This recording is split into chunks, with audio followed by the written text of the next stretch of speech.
Showbiz. We're down to the fourth part, and it is showbiz time. And everything I'm going to talk about is going to talk about the staging of it because I think it's critical. You've got to, first of all, maintain poise. And to really have that poise, you've got to do a lot of things and be set with it. So talking about showbiz, I'm going to talk about visual aids.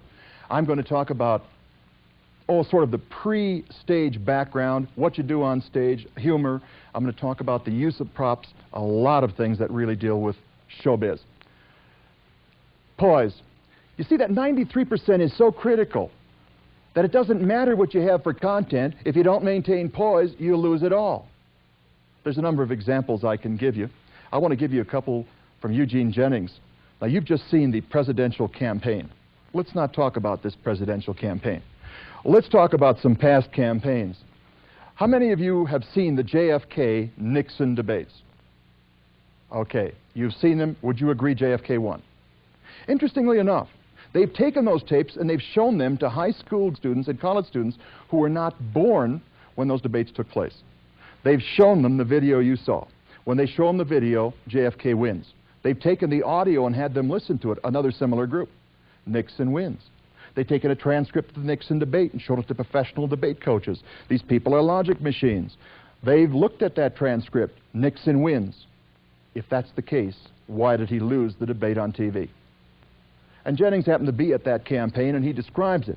And what happened was, Nixon, of course, had phlebitis. He was sick. His people said, don't enter. And so they wanted to make sure he wanted to enter. He was a good debater, and so he didn't look too drawn. They used pancake makeup. Under hot lights, pancake makeup runs. And so, of course, once it ran, you could see that he needed to be shaven.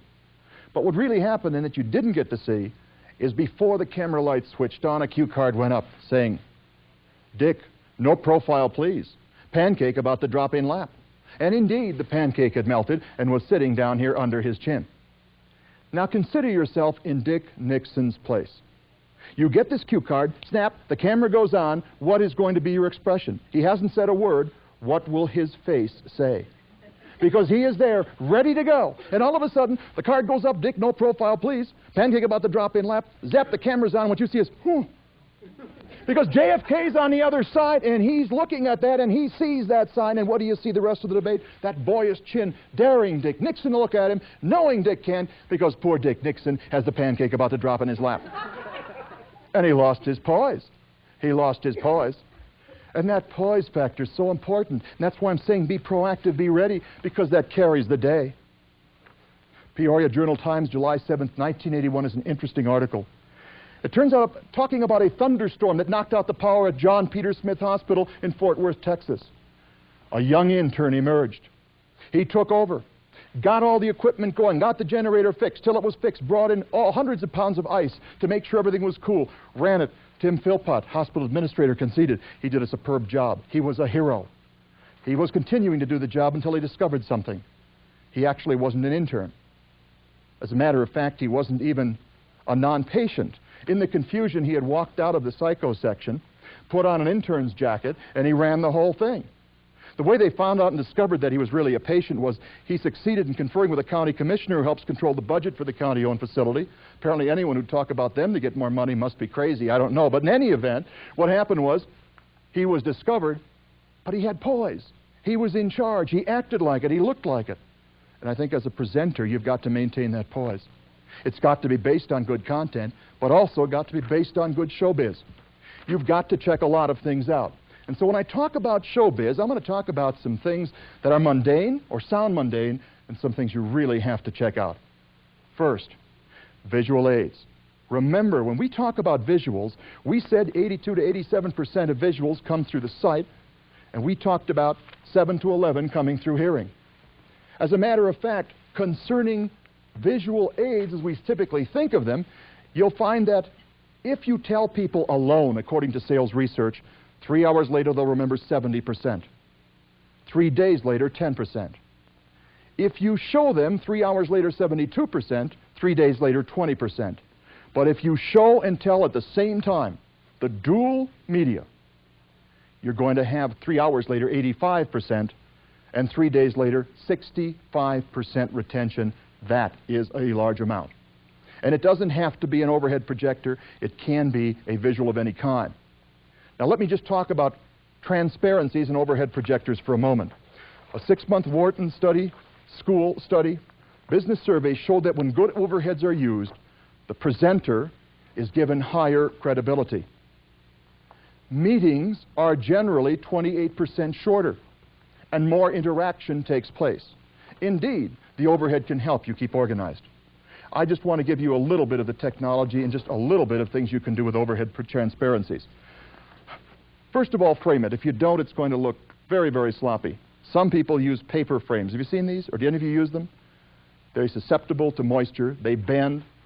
I suggest you don't use that for showbiz, but you can use the plastic. If you have 50 of these, it's going to be about a stack this high, and it's going to be very heavy. Get a new technology. It takes care of the frame. It takes care of everything. It's called a pre-frame, a piece of plastic 4 mils thick. The beautiful part is, if it bends, there's no problem, because it straightens right out.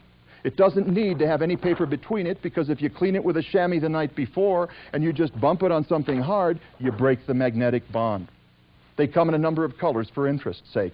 This comes in an easy eye blue. It actually shows up white. There's no glare. There's also a white one that glares. There's also a green, blue, yellow, or red, and you use those for different kind of variations of color. They're very durable. In addition to that, I'd suggest several things about overhead transparencies that you might want to keep in mind. Number one, only use the top 2/3 of any transparency. If you fill it to the bottom and people are sitting at the back and they're not in raised seats like you are here, they will not be able to see it, so use the top 2/3 only. Second, don't use complete sentences. Use phrases or words with bullets in front of them. Those bullets can be asterisks, stars, or anything like it. Keep them simple. Check for spelling. Make sure, because if you don't, people are going to focus on that, not the point. And no more than 5 separate points on any overhead. Now, those are just basic transparency rules. We're not in this seminar going to cover all the rest of technology because we can't show it to you on film. But I'm going to suggest there's some things I can talk about that aren't talked about that are critically important. I want to talk about dramatization. We use it in sales. Remember, again, we talked about the research that said if you can make something concrete and the idea is there and it's visual, people will remember it. Try to use any method you can to dramatize. Let me give you an example. I sometimes, in some of the workshops I do and seminars, talk about power. I also talk about win-loss. You can apply this anywhere, any way you want to. And what I will do is I'll talk about the fact that when you delegate power, very often what happens is you will give parts of it away and we think of it as a fixed pie. And so we negotiate. And in the fixed pie, we negotiate or we give part of power away, we delegate it, and it turns out that you give this gentleman some power. And you give this person another bit of power. If you negotiate with some other people, for example, let's assume it's a lawyer, they may get this much power. I'm just tongue-in-cheek, folks. If any lawyers watch this, I'm kidding. But what I'm saying is eventually you give it away and we look and you say, this is all the power I have, we lose it. And it doesn't have to be what happens, at least not in today's world. And you can demonstrate that graphically and talk your way through a whole routine by saying, I think power looks like this circle. And as you start to give away power, we're talking about power growing. Because as you delegate power to people, you're telling them and empowering them how to work in an organization, not the normal way, but through the informal channels. And as a result of that, in the context you make for them, you're giving it away, but they're going to meet more people. The power will grow. And as a matter of fact, as you start cutting it and giving it away, what can very well happen is it can grow even farther. Because you've trained these people to make contact. They're your representative. Your assessed stature as a trainer of champions goes up. These people will be promoted. Now, of course, your power goes up. You can also increase power by ingratiation, meaning you do favors for people. And a non-threatening image is a kind of power also. And as you keep talking about power, you keep on cutting this strip because you're giving more and more away. Other people are having it. And your point will be as you make it that even though you cut power and give it away, as a matter of fact, you increase your power and it's all tied together. Sort of a neat, kind of dramatic way of doing it. This is called a Mobius strip.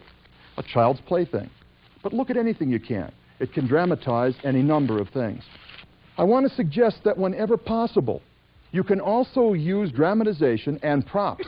If you've been practicing with them, remember, you're using your body, and I said earlier, any prop you use is an extension of your body. Think of how you can make the point.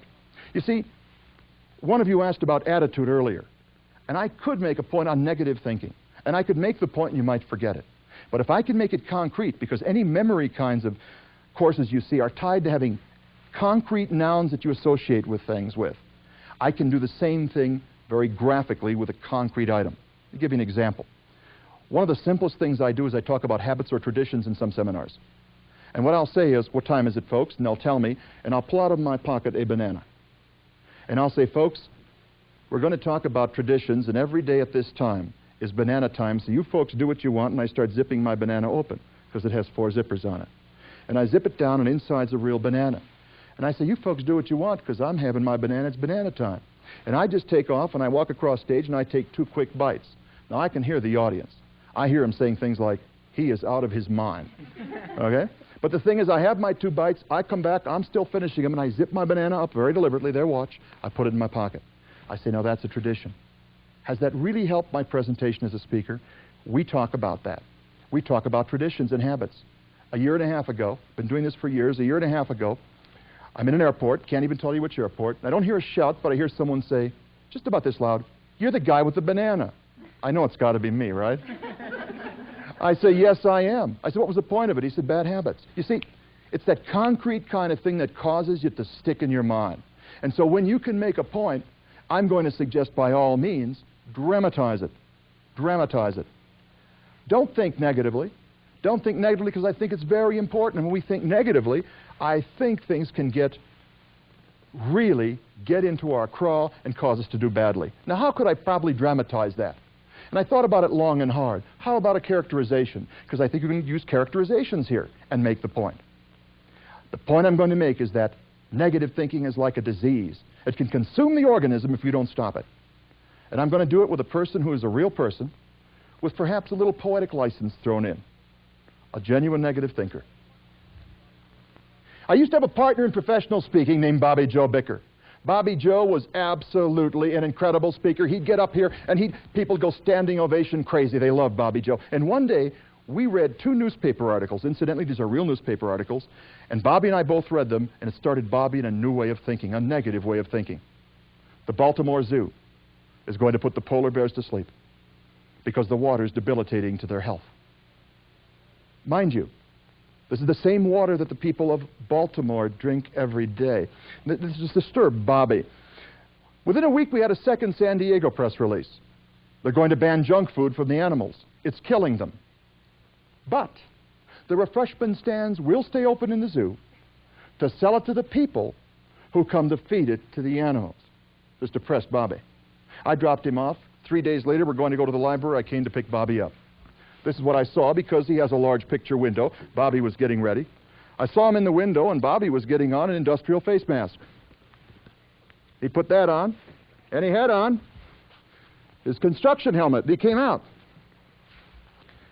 I said, Bobby, why the construction helmet? He says, do you know that more accidents, more people are killed within 3 miles of home and the library is 5 miles away? I'm playing it safe. I said, why the industrial face mask? He said, formaldehyde in the insulation. It's killing people. I said, but you're outside now. Man-made pollutants everywhere in the universe. I said, now that you have this stuff off, you look terrible, Bobby. Didn't you get any sleep? He said, I can't. He said, did you know 2,500 people went to sleep last year and didn't get up? Sleeping sickness got them. I'm too young to go that way. I said, Bobby, how about breakfast? He said, are you kidding? Bacon? That thing will clog my arteries. I said, have fish. He said, colon cancer. I said, Bobby, I don't even care if you eat. How about vitamin pills? Did you know 2,000 people died of vitamin poisoning last year? I said, Bobby, I don't care if you eat or not. We're going out in public. Could you at least wash up? You don't smell very good. He said, well, I'd love to. But do you know more people die in the bathroom than any other? I said, Bobby, I don't want to hear anymore. Go home, get squared away. I'll pick you up in 5 days. I came back 5 days later. I was hoping Bobby'd be better. He had on the industrial face mask again. He had on the hat. I understood that. He had on industrial safety glasses, a construction glove, and while it was a warm, sunny day, he had an umbrella in his hand. And as he hit the door, this is what I saw. I said, Bobby, that's really strange. I said, I understand the hat and I understand the face mask. Why the glasses? He said, did you know the ozone is disappearing at both poles? I'm protecting my eyesight. I said, why the construction glove? He said, acid rain is eating away the statues in Rome. I'm protecting my complexion. I said, I guess I understand all that, but you'll have to explain this one for me. Why the umbrella on a bright sunny day? He said, well, that's easy. That's dogs. I said, dogs? He said, 65 dogs a square acre, transmitting 80 diseases. I said, Bobby, there's no dogs around. He said, I know. When I last saw Bobby, he was giving his final speech to an audience much like you. Inside, he had the umbrella up and he had a gun on the audience. I said, Bobby, why the umbrella? He said, there could be asbestos in the ceiling. I said, why the gun? He says, terrorism. You never know where it's going to strike. The topic of his speech was how to break out of your psychological cages. It was Bobby's last speech. I talk about this and people will remember it. Incidentally, the sad part is 2 or 3 people, every large seminar, come up and say, I have a relative exactly like Bobby Joe. But the point is people will remember it. Dramatize. Dramatize. This is showbiz. Backstage, what can you do to get ready? I want to say part of backstage planning is getting absolutely psyched up. You get psyched up, and how do you do it? You get psyched up all the while you're preparing. Bob Henry, professional speaker, is a very large man. Bob Henry, to get psyched up, we talk about nerves, and so many people say, you know, I want to be relaxed. The professional speakers want to get psyched up. They did a study of professional speakers saying, are you nervous before you go on? 77% said they're nervous. When asked what they thought about it, they said, we want to be nervous. We need that kind of energy going, that kinetic energy. Bob Henry will sit while being introduced. Not sit, he will stand and run in place. And he's a large man, much larger man than I am, heavy. And he will literally run and hit that stage, and he's so big you think he's going right through. He's getting psyched up. Watch Zig Ziglar. He's given the same speech 5,000 times. He runs out. Watch him on his tapes. He runs out. He's getting older, bless his soul. He's running as fast as he can, but he's getting psyched up. And think about this. This is a performance. It is a show. It's not just reading a bunch of figures or standing behind a lectern. And what happens in performances? I've seen the Wimbledon winners, Martina Navratilova, Steffi Graf, Chrissy Everett, and I've seen them interviewed.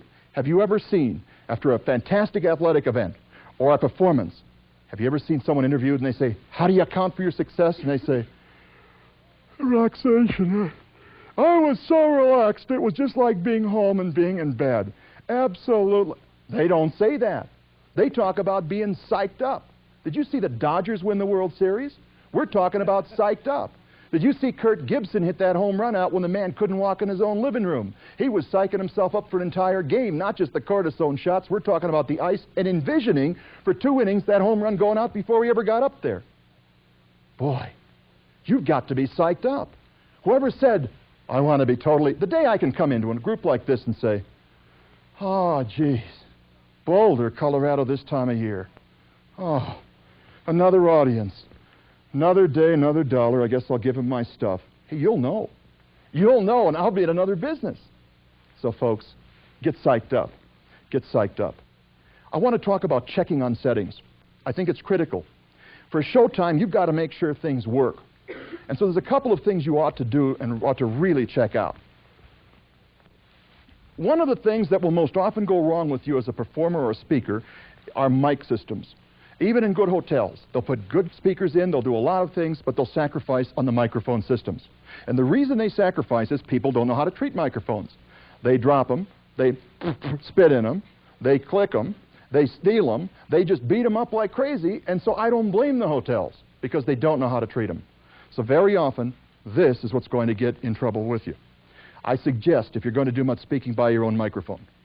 There's a number I could recommend, and I can do that on a one-to-one basis. There's a number of good ones out, because they will solve a lot of problems. But at the very least, check the mic out. You've seen some microphones you pull out of a stand and they give a horrible feedback sound. Check. Make sure there's a switch that you can shut it off. Make sure you can even disconnect it while you pull it out and connect it so you don't have that kind of noise. There's no problem. And check out how well insulated. Some microphones you touch and they make a noise. Check it out. Some microphones you put close, and you put this close and they're going to work fine. Some you put that close and you have S popping and P's popping. And what you have to do is you have to make sure it's at the right distance. Check it out. Check it out. Practice with it. I suggest if you never use a microphone, and most of you will be using cord mics, not wired like I am, get yourself something to practice with at home. Now, if you don't have the opportunity to practice with a microphone and cord, here's what I advise you do. Go home, get yourself a paper towel tube. Glue a tennis ball on the top of it. Make believe it's a microphone. Hook some kind of a cord up to it and practice with this. Because very often people will trip on the cord. All you do is you take that cord, just put it right into your belt. You now can move forward. You can move to either side and you'll never trip on it. The problem comes as you step forward, you may have it behind you. What do? Let me have it right behind me. What you will do when you have it right behind you is you want to get back. It's very simple if you know it's the left side. You take a move back and no one will even notice it. When you move back, you move normally with your right foot. As you get ready to slide your left foot, you slide it, you don't lift it. And you slide that cord right back behind it as far back as you want to go. You now can take 2 steps backward and you can go forward anywhere you want. But worry about that cord. It can cause you all sorts of problems. Humor. Boy, is that showbiz. I'm going to handle humor in a couple of ways. Number 1, humor has a number of uses. Humor potentially is a tremendous source of power because you can defuse a very tense situation. If you know anybody in your organization who comes into a tense situation, has the right word, and can just come up with the right comment that causes people to laugh, it reduces the tenseness of the situation. In addition to that source of power, there's a number of other things that you can really look to for humor. Joel Goodman talks about them. Humor is serious business. It can serve as a powerful tool for leaders at all levels to prevent the buildup of stress, improve communication, enhance motivation and morale, build relationships, encourage creative problem solving, smooth the way for organizational change, and even help in terms of making workshops better.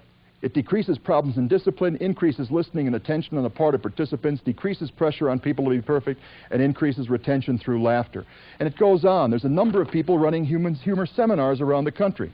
So I'm going to suggest it's something that you may want to work on and you may really want to develop. So when we talk about humor, I want to make several observations.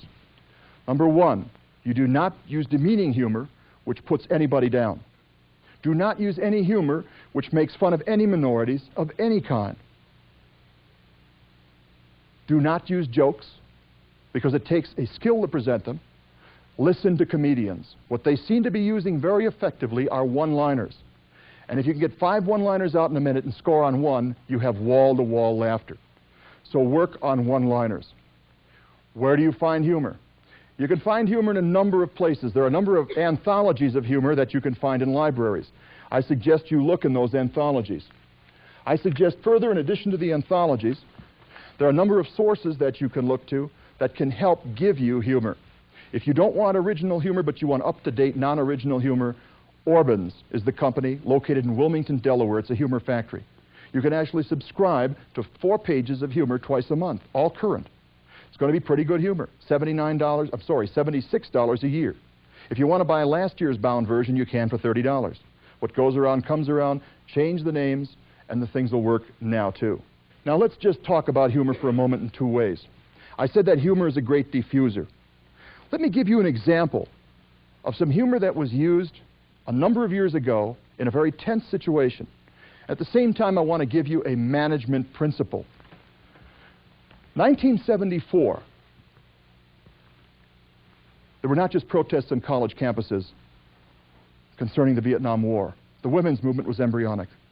And I want to talk about the women's movement as a minority. Incidentally, I could talk about any minority here, and I think the same principles apply. But the women's movement was embryonic, and they were really fighting on 2 fronts on college campuses. How can they stop professors from using sexist language? And I happen to have a graduate professor who was well known throughout campus as using the most sexist language in terms of offending women anywhere in the entire campus. And so the women's movement told him and notified him he'd be shut down in a week. He showed up for his last class. And this is what we saw that day. I want you to notice how he handled it. I also want to make another point. I think there's a good management principle here. On the day of that class, he came into class, and he was one of those who wore glasses like this. And this is how the class started. It's come to my attention that this is going to be the last class I'm going to be presenting. It's going to be shut down. I want to make the observation that I, too, have been born into a very sexist society. I've been very much rewarded for macho kind of vocabulary and language. So I, too, in a way, am a victim of culture.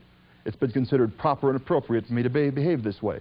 But I will say this, I'm an old dog, but I can learn new tricks. And during this week, I had a chance to look at some of the issues of the women's movement. I've become familiar with them, and I am convinced that the women's movement has not gone far enough. And I'm going to suggest that the women's movement go even farther.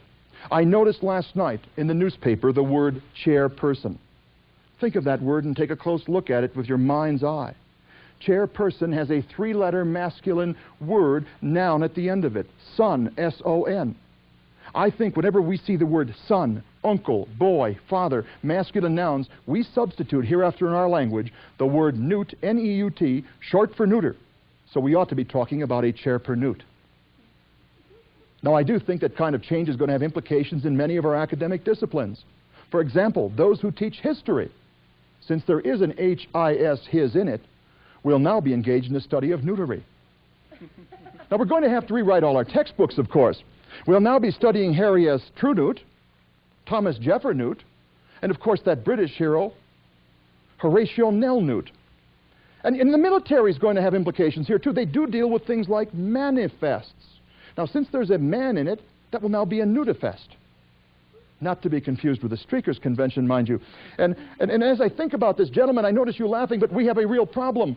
Think of the word gentlemen. There's gent and men. We are now noodle-newts.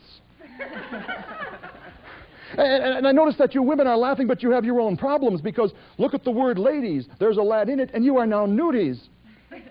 And at that point, he stopped and he said, now, I do not mention this to treat a serious issue lightly. But the emotions have run so high, I had to use humor to diffuse it, to even discuss it. And here's the way I feel about it. You have the clout. You can shut my class down. If you do, you will not give me the opportunity to be a good model for other men who may see the change in me. Secondly, you'll not give me the chance to be a better human being, and perhaps of least importance, not give me the chance to do some good teaching, and I think that's my profession. I think I'm a good one. Here's what I would ask. Don't close the class down. I've been a victim too. I'm an old dog, but I can learn new tricks. Have someone in class, a woman who's already there, be able to tell me when I'm in violation. I'm going to make mistakes. Old habits die hard. But if you don't see me improve day by day, week by week, you tell me, I'll shut the class down. Give me a chance to be a good model for other men. A chance to improve as a human being and a chance to do some good teaching. Women, do you think they shut the class down? They didn't. I won't give you the end result of that, which was really interesting. But the important thing is, I learned out of it, it's two things. Use humor to diffuse a situation. The second thing I learned was a management principle. You see, 10 years ago, we wouldn't see the composition, even in a small group like this, of men to women. Because we'd always been trained and grown up with all sorts of statements such as, a woman's place is... You got it, right in the home. And it was true. That's how we were brought up to believe. But what's happened is there's been some changes. And what's happened to us men is many of us don't know how to handle it. And so what I'm going to suggest is, for a long time I had a problem with it. As a trainer, I would go and I would make a presentation, and unknown to me, I was being sexist. First seminar I did, I remember for career track, 3 women ran up. They said, are you sexist? I said, how can you say that? I watch my language. They said, your cartoons. I said, what's wrong with my cartoons? There are all men in them. I hadn't noticed. I redid my cartoons. I came back the next week, put women in them. This time, twice as many women, twice as angry, came up and said, boy, are you sexist? I said, why, your cartoons? I said, I have women in them in subservient positions, and they were right. I, too, am acclimated into culture. And so I've made the change. And I think so many times my initial reaction was, hey, I didn't mean to be sexist, but that's not the point, man. The point is how it's observed by the women. That's the important thing, whether we think we're right or not. Now, how do you handle that? I'll learn from this professor. I think there's a great management principle here. If you have any doubts about this, and this goes for other minorities as well as women, if you have any doubts, call the women into your office and say, look, I was raised in a very sexist society. I may at times inadvertently be sexist. If I am in any way, tell me. You can go in the hallway and talk to other people. If you do, nothing's going to change. Please come in and tell me about it. I'm an old dog. I can learn new tricks and follow through and try and really make the changes. I think what's going to happen, you're going to find, is number one, you're going to be a better human being, which is the most important thing. But number two, you worry about having an organization that's cranked on, motivated, the word will spread. When there's a chance that some of your people get promoted up, and they will, with the kind of encouragement you can give them, the kind of championing that you can do, you're going to find that people will seek your department out. So again, use humor to diffuse a situation. Let me talk about original humor for a moment. Humor is really so simple. Let me give you a couple of examples. How do you do original humor? All you do is you think of the situation and you exaggerate it. Let me give it to you. You can even do it with something that is very serious. You don't have to take anything funny. It was years before I figured out that my folks, truthfully, never really liked me. And I can say that this is not a punchline, it's the truth. I was a brag point to my folks. Now, for years this bothered me. I can talk about it now. It doesn't sound like a funny topic, but it can be, even that, if you can talk about it. And so I thought, how can I talk about this funny? And so what I would talk about is just exaggeration, and you can use the same thing in any of your humor.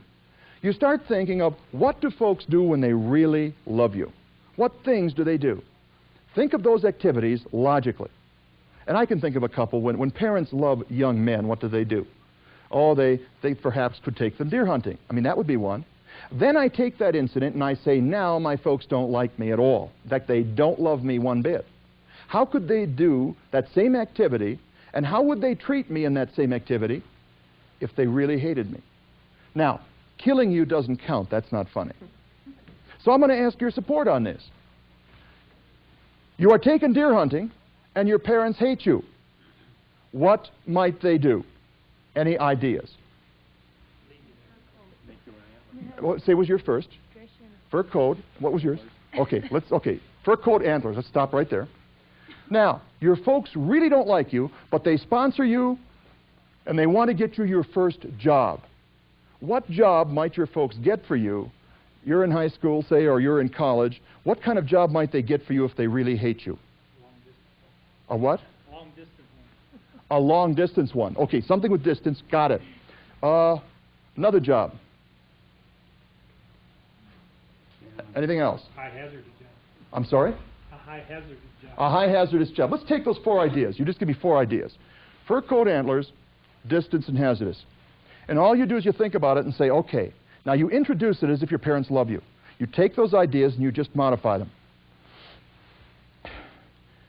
It brings tears to my eyes to think of my father, because my father really wanted to train me how to operate in the real world. And so he made it a little bit tough. I remember the first time he took me deer hunting. He dressed me in buckskin, put antlers on my head, and sent me running through the woods and picked me up when deer season was over. He wanted me to be challenged. I remember that one. I remember the first job. It was a distance job. It was the first time away from home.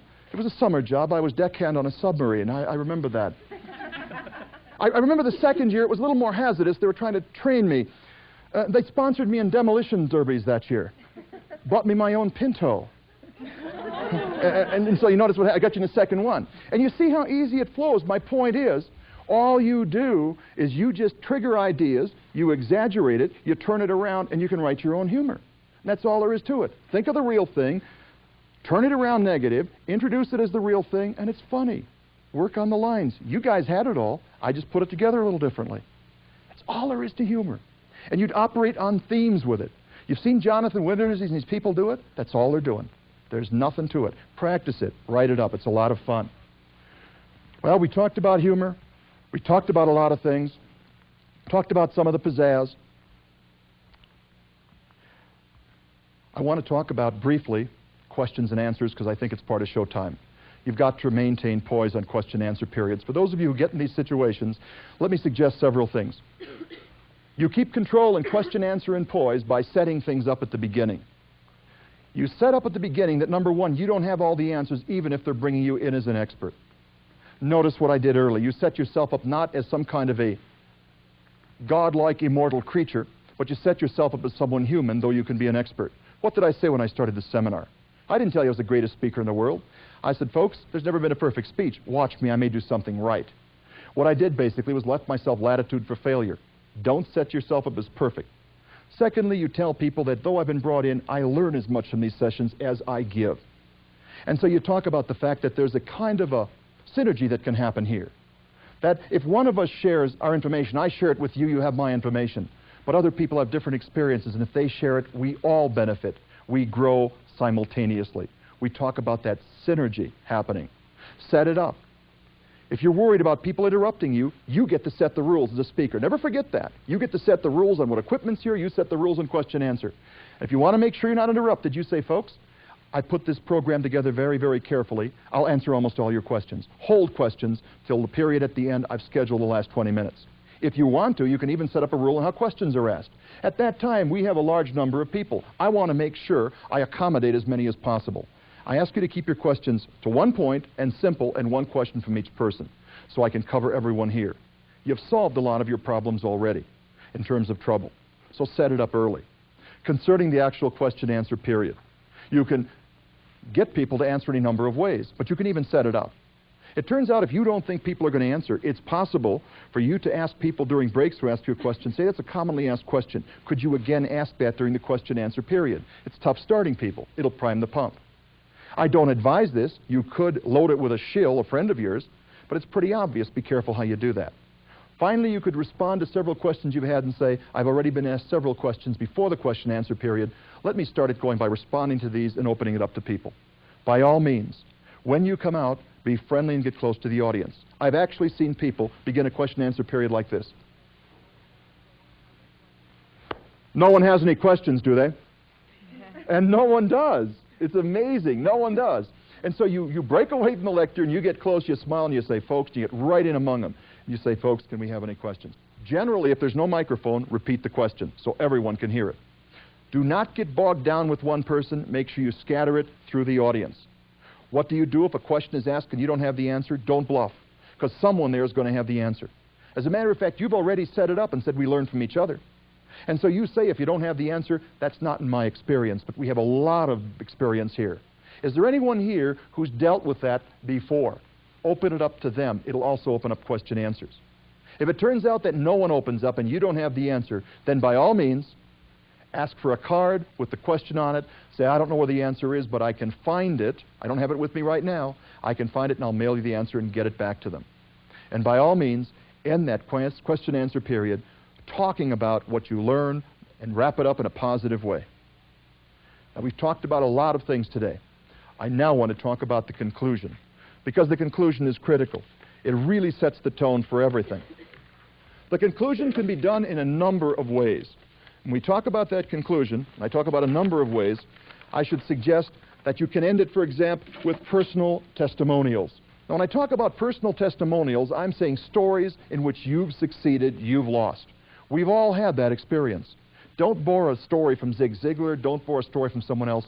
Your story is the most popular and the most powerful. You know it best. You believe in it. Use yourself. Most have been taught not to do that. Do it. Number two, use newspaper articles. They really can hit home. They really can hit home. And they can wrap it up. There's one yesterday, in fact, I have to reshare with you before we end her. It's going to probably date this entire tape. But yesterday's USA Today, I had to give you this. A poll of more than 1,000 adults by Corbel Champagne finds that men's most romantic hero is either Rhett Butler or Woody Allen. What do the rest of us have to worry about? Okay, guys? I mean, seriously. But what I'm saying is you can use that kind of information, plug it in, use newspaper articles, use any kinds of information you have. I think they're powerful. I'm going to be using some material from ads, real newspaper articles. Use dramatics. By all means, dramatize. It's the time to do it. You want people wanting more. And finally, I'm going to suggest motivational poetry. Motivational poetry. Number one, end on time. Don't overstay your welcome. You don't need a lot of information. The Lord's Prayer is 56 words. We've been going with that one a long time. The Gettysburg Address is only 267. So we're talking about some very, very short items. No one remembers the cabbage report and the change of cabbage price over 20,000 words by the government. And I think when you get to the conclusion, think of the words of Muriel Humphrey to Hubert Humphrey during his last presidential campaign, because he was known to be a very wordy individual. She said, Hubert, your speech does not have to be eternal to be immortal. So when you get to that point, wrap it up. And I think the best way we can do this is for me to start wrapping this one up using all the items I've talked about, because I think that's the best way in terms of demonstration. You've been with me all day long. And as a matter of fact, when you came here, you really didn't have a lot of an idea about many of the things we talked about, many of the studies on compression and the other things we talked about. But as you sit here now, you have a clear outline of the things you can do, a clear idea of the strategies that you can use to be a good speaker. But it doesn't mean you're great speakers, because this is a practical kind of art.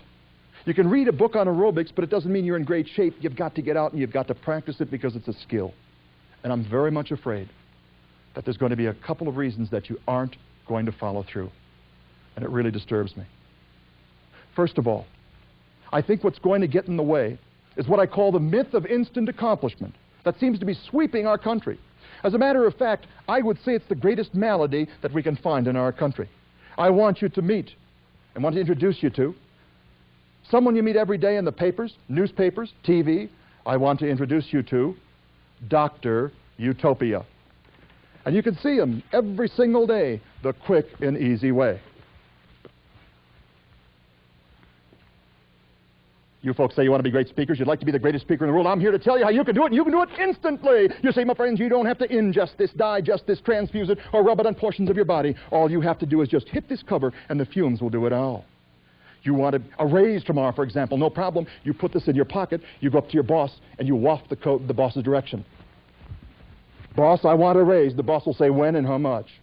You want to be a great speaker. You put this on the platform behind you with a fan behind it, blow it out, standing ovation every time. Now, my question to you is, I whipped this up in my laboratory for you last night for only $190. Who will buy a bottle?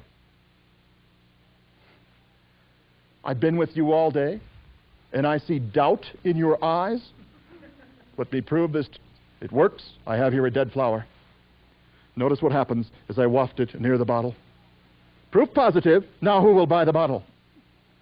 And you laugh. And you laugh.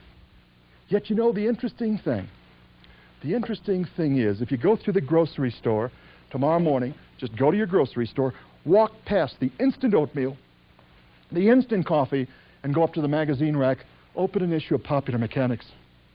Are any of you in debt? Write to Los Angeles, California. We're told they can wipe your debts out immediately. Are you frustrated in religion? Send $40 to McPhersport, Pennsylvania, and you can be declared an archbishop with your own diocese.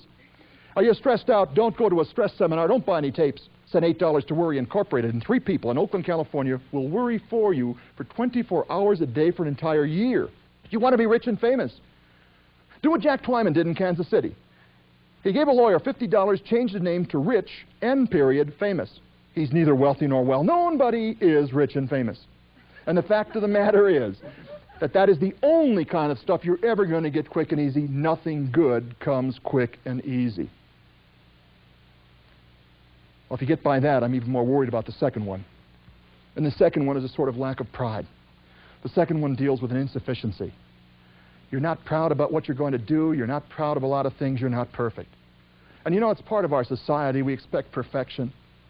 We really do. I heard on TV, and I have to read this to you. A number of months ago, I heard this, and I played it on TV, and I watched the rerun of it. A fellow was introduced as the Associate Administrative Assistant to the Vice President in charge of administration. I mean, you might as well have this thing done on a 4x7 card. I'd love to see the business cards, and my point is, we put such a glorification on titles and jobs. Professor, professional, doctor, lawyer. And I think let's put it in order. I don't think necessarily that we judge people by nature of how high a job they have or high a position. I think we judge people by how well they do what they do. As a child, I was brought up, and I remember, how would you feel as a parent if you asked your child, what would you want to be? And they said, Vice President of the United States. It's not quite the highest, especially in this last election. You wouldn't want them to say that.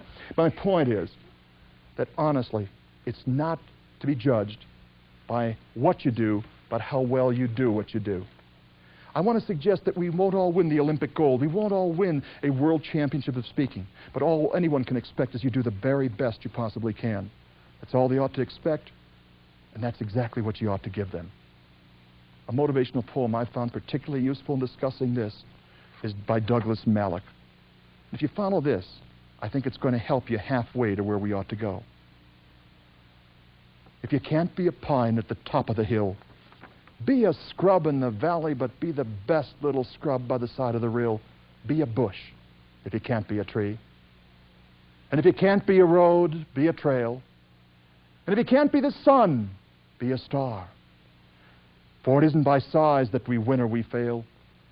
It's by being the best of whatever we are. And there's some truth to that. You know, none of us are perfect. They did recent studies of the artist Rembrandt. Did you know that the artist Rembrandt was actually nearsighted? The unique characteristics of his art stem from that defect of the eye. Cézanne, farsighted. Unique characteristics of his art from that defect of the eye. 1983 was the year of the disabled person. 1 week before the 4th of July, an experienced mountain climbing team negotiated Mount Rainier. 5 blind people, an epileptic, an amputee, and 2 deaf people. They said you could hear it ring off the top of the mountains. There's one for the epileptics. Who says we're handicapped? And if you've never heard of them, the saga of Stephen Hawking, the world's greatest physicist. He has motor neuron disease. He's a bag of bones. He's about to overturn the findings of Newton and Einstein. His body's confined, but he operates with a speech synthesizer and he can't move. His mind wanders the stars. What I really want to suggest is none of us are perfect, but you can accomplish almost anything if you put your mind to it. 11 years ago, I was involved in a motor vehicle accident. I developed an infection called Pseudomonas, a serious one. They told me at the time that I would lose my left arm at the elbow. 3 months later, they discharged me. They said, you have an arm, but it's much more decorative, they described it, than functional. I was teaching at Western Illinois University, and I happen to believe if you don't have your health, you don't really have much of anything at all. I resigned a position, talked my way onto a concrete crew in a power plant in Kenosha, Wisconsin. I chose it because concrete's hard. Didn't have much use of the arm. I used to shovel concrete like this. I'd lock it in the leg, and I literally would kick the leg up, and they laughed, but that was fine. About 2 months later, I was late for work one day. Ran to the Kroger store, and there's those big electric eye doors, and it was broken. Hit the door running, didn't even think about it. Got 10 steps in and realized I'd done that with that arm. It's the greatest moment I knew to that time in my life. At a union meeting 6 weeks later, they asked for a show of hands. I looked around. Highest the hand had been since the accident. And I have degrees, and I've done a lot of traveling. The greatest moment I know, and the thing I'm proudest of, is the day I could take that arm after they said, you can't do it, it's going to be decorative, and I could sign my check because I'm left-handed. And that, for me, is the greatest success story ever told, because it's my story. And you're here because locked up inside of you. Success story wanting to be let out. It's not going to happen easy. You've got to take that first little jump and jump into that committee. You've got to give your first presentation and join the Toastmaster group and give your icebreaker and go on. You're going to fall back, but you come back improved in another direction. But eventually, you can live the greatest success story never yet told. Your very, very own. I've lived mine. I've given you the tools. I want you to go out and live your own success story. You can do it, so go kill them. Go get them. You got all the tools. Have a good life. Knock it dead. Knock it dead. I enjoyed talking to you today. Have a good one.